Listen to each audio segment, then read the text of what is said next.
سلام بچه ها. تو این یه هفته ای که گذشت من 2 تا کار انجام دادم. یک، ارتودنسیام برداشتم بعد از 1 سال و 8 ماه و خیلی خوشحالم و میتونم از غذا خوردن لذت ببرم. و 2، هر جایی که رفتم فقط داشتم یه ویدیو نگاه میکردم.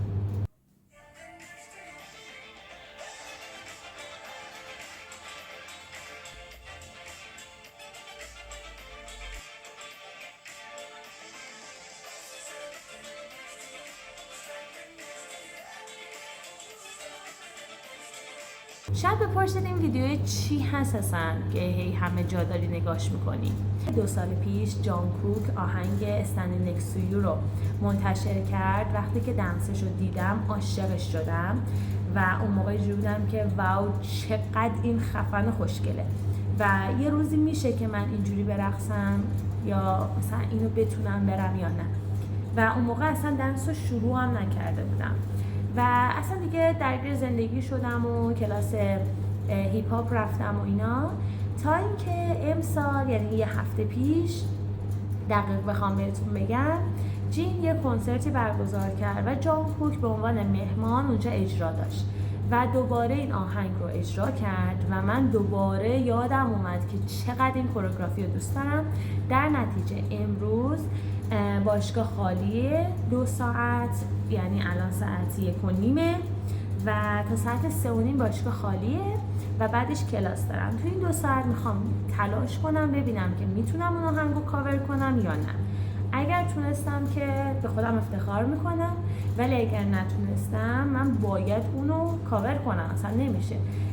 یه روز دیگه هم به تمریناتم اضافه میکنم و سعی میکنم که 2 روزه اینو در بیارم، ولی امروز میخوام تا جایی که میتونم مثلا یادش بگیرم و روز دومو بذارم فقط برای فیلم برداری. بریم ببینیم چی میشه.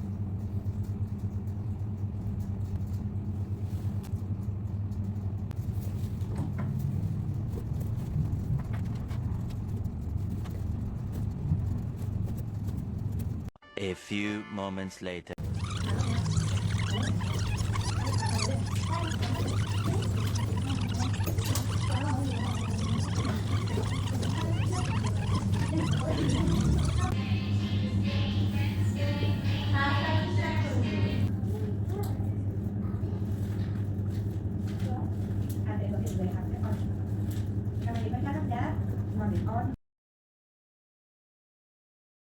خب بچه ها، سلام مجدد. از آخرین باری که براتون ویدیو گرفتم 2 هفته میگذره، واقعا شرمندم و احساس ندامت و پشیمانی دارم، ولی واقعا اصلا اوضاع روحی خوبی نداشتم، هیچی طبق برنامه‌ام پیش نمیرفت و نتونستم که پارت دوم براتون بگیرم و تمامش کنم، ولی امروز اومدم پرقدرت که انجامش بدم و تمومش کنیم بالاخره. اگر بخوام باهاتون آنست باشم هیچی از کوریوگرافی یادم نمیاد، ولی بزن بریم که انجامش بدیم. Let's go.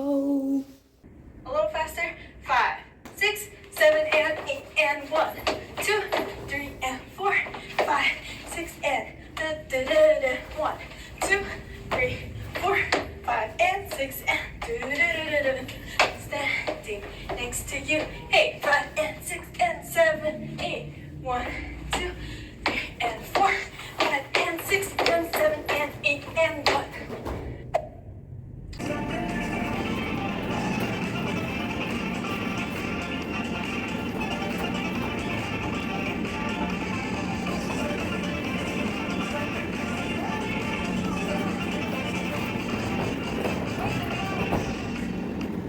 خب بچه ها، بالاخره من ویدیوش هم گرفتم و تموم شد.